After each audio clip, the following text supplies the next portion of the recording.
September 2025 ची गोष्ट आहे। दिल्लीतील विवेक विहारमध्ये एका मोठ्या कोठीत संजीदा नावाची एक कामवाली बाई राहायची। ती तिथेच दिवस रात्र राहायची। एका रात्री झोपेत असताना तिला एक भयानक स्वप्न पडते आणि ती जोरात किंचाळते। तिचे मालक आणि मालकीण धावत येतात, तिला धीर देतात, पण संजीदाला पुन्हा पुन्हा तेच स्वप्न पडू लागते।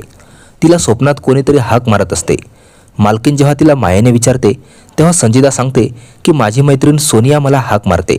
सोनियावर खूप अत्याचार झाला आणि तिची हत्या झाली। हे सर्व मी माझ्या डोळ्यांनी बघितले आहे। हे ऐकून मालकीण घाबरते। संजीदा पुढे सांगते की तिच्यावरही अत्याचार झाला होता आणि त्याचे व्हिडिओ बनवले गेले होते। मालक मालकीण तिला पोलिसांकडे घेऊन जातात, पण पुरावा नसल्यामुळे पोलीस या गोष्टीला गांभीर्याने घेत नाहीत। संजीदाला मात्र हे सांगून थोडं हलकं वाटतं, पण खरी कहाणी अजून बाहेर यायची होती। ही घटना घडून 96 दिवस उलटतात। 1 डिसेंबर 2025ला उत्तर प्रदेशच्या हापूर जिल्ह्यातील पिलखवा पोलीस स्टेशनच्या हद्दीत नॅशनल हायवे 9वर एक काळ्या रंगाची सुटकेस बेवारस अवस्थेत सापडते। एका पादचाऱ्याला दुर्गंधी आल्यामुळे तो ती पोलिसांना कळवतो। पोलीस ती सुटकेस उघडतात तेव्हा त्यात एका मुलीचा मृतदेह आढळतो। मृतदेह पाहून तो 10-12 दिवसापूर्वीचा असावा असं वाटतं, पण ओळख पटत नाही।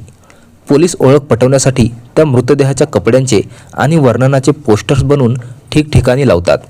12 डिसेंबर 2025ला एक व्यावसायिक आपल्या गाडीने जात असतो। ट्रॅफिकमध्ये एका टेम्पोच्या मागे लावलेले ते पोस्टर त्याला दिसते। त्याला आठवते की त्याच्या घरी काम करणाऱ्या संजीदाने ज्या कपड्यांचे वर्णन केले होते तेच कपडे या पोस्टरवर आहेत। तो व्यावसायिक संजीदाला घेऊन पोलीस स्टेशनला जातो। संजीदा त्या कपड्यावरून ओळखते की तिची मैत्रीण सोनिया आहे। तिने पोलिसांना आरोपींची नावे सांगितली। अंकित हापूरचा राहणारा, कलिता उर्फ काली अंकितची पत्नी झारखंडची राहणारी। कहाणी अशी होती, अंकित आणि कलिस्ता सृष्टी एंटरप्राइजेस नावाची एजन्सी चालवायचे, जी लोकांच्या घरी मोलकरीण पुरवायची।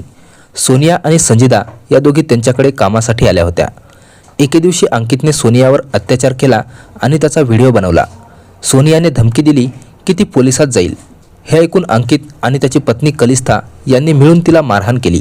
अंकितने रागाच्या भरात सोनियाच्या डोक्यात दणका मारला, ज्यामुळे तिचा जागीच मृत्यू झाला।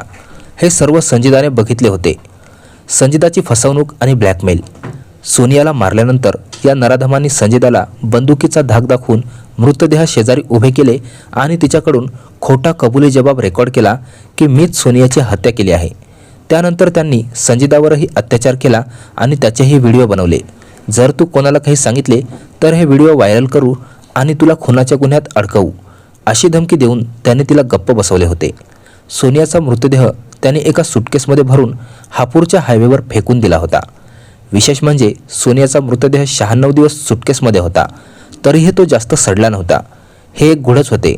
कदाचित तिला न्याय मिळायचा होता म्हणून निसर्गानेही साथ दिली। अखेर संजीदाच्या हिमतीमुळे आणि त्या व्यावसायिकाच्या सतर्कतेमुळे अंकित आणि कलिस्ताला अटक झाली। त्यांच्या पापाची त्यांना शिक्षा मिळाली। गुन्हेगार कितीही हुशार असला तरी त्याचे पाप लपून राहत नाही। कधीकधी निसर्ग आणि परिस्थिती अशा प्रकारे जुळून येते की सत्य समोर येतेच। धन्यवाद।